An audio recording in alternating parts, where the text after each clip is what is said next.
They tried to make the series about whistles and bounces. Indiana made it about decisions. After the outcry and finger-pointing from Game 1, the Fever walked into their home floor with a plan that didn't rely on luck, sympathy, or anyone's permission. They defended first, dictated pace second, and trusted that if they controlled those two levers, the noise would fade on its own. The building didn't just get loud. It felt like it exhaled, like a city had been waiting to breathe out one long, stubborn doubt. Game 3, baby, game 3! See you in Atlanta. Not done yet. One more. Jump to the chat, baby. Come on, come on. Need that. One more game, baby, one more game! What came next wasn't flashy. It was intentional. Every closeout had a purpose.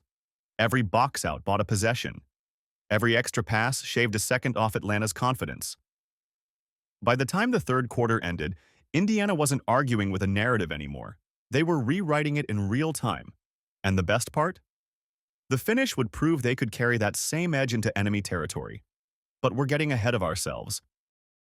Now this one on Lexi Hall got me riled up because this was early on in the game, and this was probably the best defense that Lexi could have played. If you watch this play here, Ryan Howard is going down, Lexi Hall's guarding her, Ryan goes behind her back, Lexi doesn't touch her because she's backpedaling the whole time, she has her hands straight up. Like, this is really good defense that Lexi played here. Game 1 didn't just end with frustration. It left a mark. Technicals, tense possessions, and a closing stretch that felt like it belonged to someone else. Players hear everything, and so do fans, and together they walked into the rematch like people who had receipts to settle. That's not bitterness, it's fuel. Pressure can either fragment a locker room or fuse it. Indiana chose to fuse. There's a certain desperation that has to come with how you play every possession. I didn't feel like in Game 1 we played with that desperate mentality that we needed, particularly when you look at 50-50 balls, when you look at how many times, we didn't get inside the three-point line for a defensive rebound and the ball hit the floor and they were able to get it. There's got to be a desperation that you play with and a sense of urgency that you play with at all times. We didn't have that consistently for 40 minutes in Game 1. I expect us to have it here tonight. Back home, the goal wasn't revenge. It was clarity. You stop debating calls by removing doubt, and you remove doubt by executing the kind of defense that travels. You keep your hands visible, your feet active, and your rotations sharp enough to leave no gray area. You build a game where the result is so clean that nobody can "yeah, but you" after the final horn. And if you can do that once, the question becomes simple. Can you do it when the crowd is against you? That answer was coming. But that wasn't the whole story. Stephanie White wants to see her go downhill, be more aggressive offensively. This is a great matchup. Boston against Jones. Just a fun matchup between two big posts with size, with good. The roster sheet didn't do Indiana any favors. The star on the marquee was unavailable, and depth pieces were missing at exactly the positions where playoff games get tight. Ball handling, point-of-attack defense, wing spacing. That kind of situation turns every minute into an audition for trust. You're not waiting around for a savior to check in. You're proving, possession by possession, that 5 is enough when 5 are committed. Coaches can adjust schemes. What they can't simulate is nerve. The rotation shrank, and the expectations grew. Someone had to create without a gravity well beside them. Someone had to guard without always having help. Someone had to manufacture a spark when the legs got heavy. In that crucible, roles expand or shrink. Indiana's expanded. And once a team discovers it can function under stress, the stress starts working for them. And that's where the tone flipped. Great job! That was a masterclass on the defensive end of the game. Hell yeah, ladies, hell yeah. It really was. It really was. I mean, I'm so proud of you. Stepped up to the challenge, back against the wall, and our back is against the wall every fucking game. But y'all, look, I'm proud of you. We ain't finished though, right? We ain't finished. KK, way to be ready. Yeah! The second half of your aggressiveness, it was a difference maker. What it opens up with the gravity that you create is huge for us. You gotta stay aggressive. Hell yeah!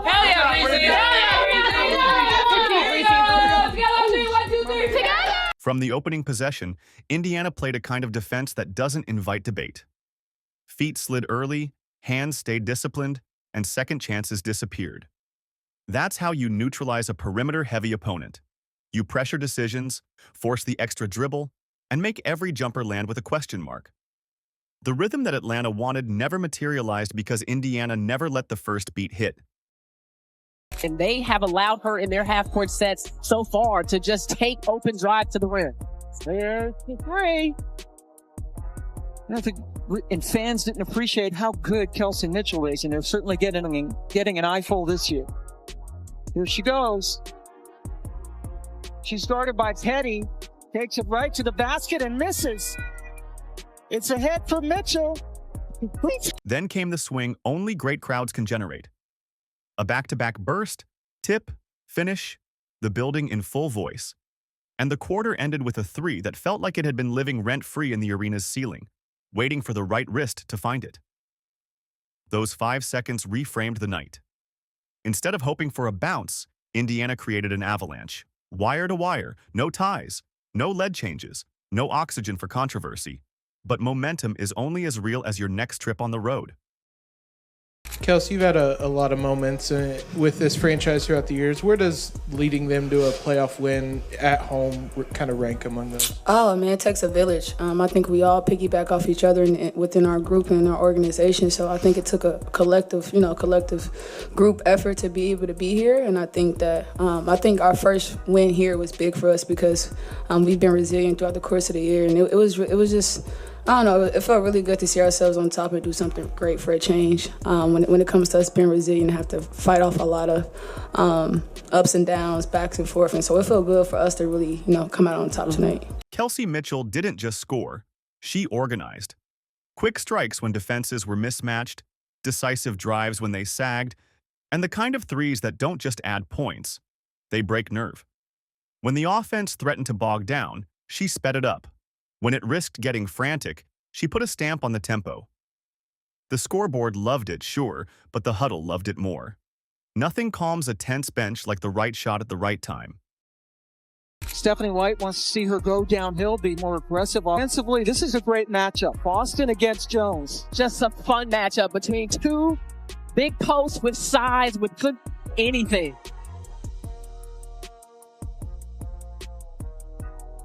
Boston up, under, and in. Aliyah Boston set the interior temperature. Screens that actually freed ball handlers, seals that forced the second defender to blink, and short roll reads that turned doubles into daylight. Natasha Howard brought the sledgehammer. Deflections, putbacks, foul line catches into soft touch. And then came Michaela Timpson's spark. Instant pressure relief minutes, the kind that rip a game open just enough for the starters to come back to a cushion. Stars decide series. Role players decide nights. Indiana got both. Yet the loudest storyline didn't even wear a jersey that night. Anytime a star is sidelined, the discourse gets messy. Some insist the ball moves freer, others warn the ceiling drops. The truth is less dramatic and more useful. Identity is additive. When a primary is missing, a team doesn't become better. It becomes different. Indiana's difference was clarity. Communication from the bench was constant. Reads were faster because they had to be. And the margin for lazy possessions evaporated. Pressure has a way of making teams precise. Boston bottled up, but found Timpson. Another good pass from Boston. Great passing out of double. Pam, before the game, you asked Steph White, how are you doing this? She looked at you and said, the core group has been resilient and flexible. We saw that towards the end of the quarter, and they continue to start the fourth. That's why the takes don't land inside the locker room the way they land on timelines. Teammates measure impact by habits, screen angles, help tags, rotation timing, talk. And those habits compound when the stakes spike. The conversation outside can argue what-ifs. Inside, the math is simple. Next action, next stop, next man up, no shortcuts. When the star returns, those new habits don't disappear. They stack. And stacked habits are what win in hostile buildings. Still, the series would be settled far from home. Road elimination games compress time. You feel every turnover in your lungs. You hear every miss in the way the crowd inhales. That tension either steels your legs or sharpens your eyes. Indiana chose sharp. The last minutes became a parade of small, grown-up plays. Reverse the ball instead of forcing the first read, cut behind the watchful help defender, sit down on the drive without bailing the whistle. That's how you keep the game honest long enough to steal it at the tape. Bench, Nia Coffey in for her. She's got to take advantage of those opportunities as the defense is reacting to Bree Jones, and Aliyah Boston was taking a little bit. And then the moment. Composure inside a crowded paint. A window opening for half a heartbeat, and Aliyah Boston's touch turning an opening into an outcome. No fadeaway, no prayer, no flourish. Just the right footwork and the right finish. 1 point that felt like a mile. That's how you flip a bracket. You make the final possession look like a layup instead of a stunt. And if you think that's where it ends, look closer. What stood out to you about able to get going? It looked like there were some turnovers elsewhere, and so you kind of put it into your own hands and had that nice run before some foul calls. Yeah, I think for me, just continue to be assertive. Just reading the defense, trying to get good possessions going. If I just get the ball, feel it out, see where the ball needs to go next, whether that's shoot it or pass it. I mean, I'm just kind of just taking what the defense is giving me. It's tempting to call it momentum. It's more than that. Game 2 at home established a template. Contest without slapping, rebound through contact, run only when the outlet is clean, trust the extra pass. Game 3 on the road proved the template travels. That's the part that matters in May and June. Schemes work in theory, habits work anywhere. Indiana left that series with both. That sequence right at the end of the third quarter, just speak to the importance of that, and that kind of feel like sort of like the backbreaker for Atlanta, so to speak, when you. Yeah, that was great for us. That seriously was scoring the ball and then getting that tip and then Lexi hitting that three. I mean, the energy, everyone felt it. The crowd was going crazy, and we just used that momentum into the fourth. The fallout is simple. Teams now have to game plan for more than one version of the fever. If you switch too casually, Mitchell warps your spacing with a single gather. If you stay home too stubbornly, Boston walks you to the restricted area and makes you choose between a foul, a collapse, or a layup. If you overhelp, the corner becomes a scoreboard. Pick your poison and remember to pick quickly, because the window won't stay open long. The next question becomes not if, but how far. Speak to the emotions of a win like this. Kelsey already kind of touched on it, but what's the vibe like in the locker room after you get a dominating win? Yeah, I mean, everyone was happy. The vibes were really great. I think just like Kel said, this was super big for us. Our backs were definitely against the wall in this, and we know that we've just been through so much this season that coming out with this win and then giving ourselves another chance in Game 3, emotions are high. Coaching shows up in two places fans can see: out of timeout execution and panic control. Indiana's clean ATOS told you the board work was sharp. Their endgame calm told you the messaging was consistent. No wasted dribbles. No hero shots when a 2 would do. No cheap fouls in the backcourt. That's not accidental. That's a staff drilling the same non-negotiables until they become second nature. Steph holding them to 60 points today. What did you see that was so effective from you guys defensively and really turned this game? I mean, our aggressiveness, our attention to detail, our ability to contest without fouling, to be disciplined, in that area, I thought was huge. We played good enough defense down there, and our offense just couldn't get going, and we were able to get it going on both sides tonight. I continue to just be so proud of this group and their resilience, their toughness, and their ability to respond. And the buy-in was obvious. Bench players didn't look like visitors. They looked like members of the same language club. Everyone cut the same way on baseline drift. Everyone bumped the same roller when the strong side was occupied. Everyone crashed with intent when the matchup allowed it and sprinted back when it didn't. That's how a rotation thins without breaking. That's how a locker room hears chaos and answers with order. Now the conversation shifts from proof to promise. Kelsey, going into a do-or-die Game 3, what excites you about that opportunity as a competitor? I think it would be a really good challenge for us. I think, obviously we want to win a game and they want to win a game. So I think somebody has to lose and somebody has to win, obviously. But I think that we take tonight for what it is and start mentally preparing once it hit 12 o'clock and being able to go into what's important for Thursday. And so, like I said, it's a big opportunity tonight, but you got to let it be the moment and let it kind of fuel you for Thursday, but you got to move on. Defense scales because it's about rules, not vibes. 2 to the ball, X out. 1 dribble middle, show, recover, shooter lifts. Talk early, deny the pocket. When those rules live in players' mouths and feet, you don't need perfect nights, you need persistent ones. Indiana's best trick wasn't a trick at all. It was repetition. The same sturdy stance, the same contest hand, the same rebound angle over and over until the opponent stopped believing the next shot was clean. Steph, for game 3, how much does a win like this give you guys confidence that you can close out the series in a tough situation on the road? Yeah, I mean, I think that this is a group that's confidence has really never wavered. We've been in every kind of situation you can imagine, and we've been able to find ways to put ourselves in position to win, and this will be no different. Obviously, it's going to be on the opponent's home floor, but, it doesn't matter. I think for us, our if we maintain our attention to detail, if we continue the defensive effort that we had tonight and we shoot with confidence, we give ourselves a chance. And this group is continued to show their heart, their character, night in and night out. Offensively, the efficiency came from purpose. If the first action bent the shell, the second action broke it. If the paint collapsed, the kick hit the one more without hesitation. If the closeout recovered, the extra dribble turned a decent look into a high-value one. The box score credits points. Film sessions credit choices. Indiana stacked the right ones for 2 games straight, which brings us to what it means. Strip away the talk and here's the truth. Indiana stopped reacting to outcomes and started authoring them. That's a different way of living in the playoffs.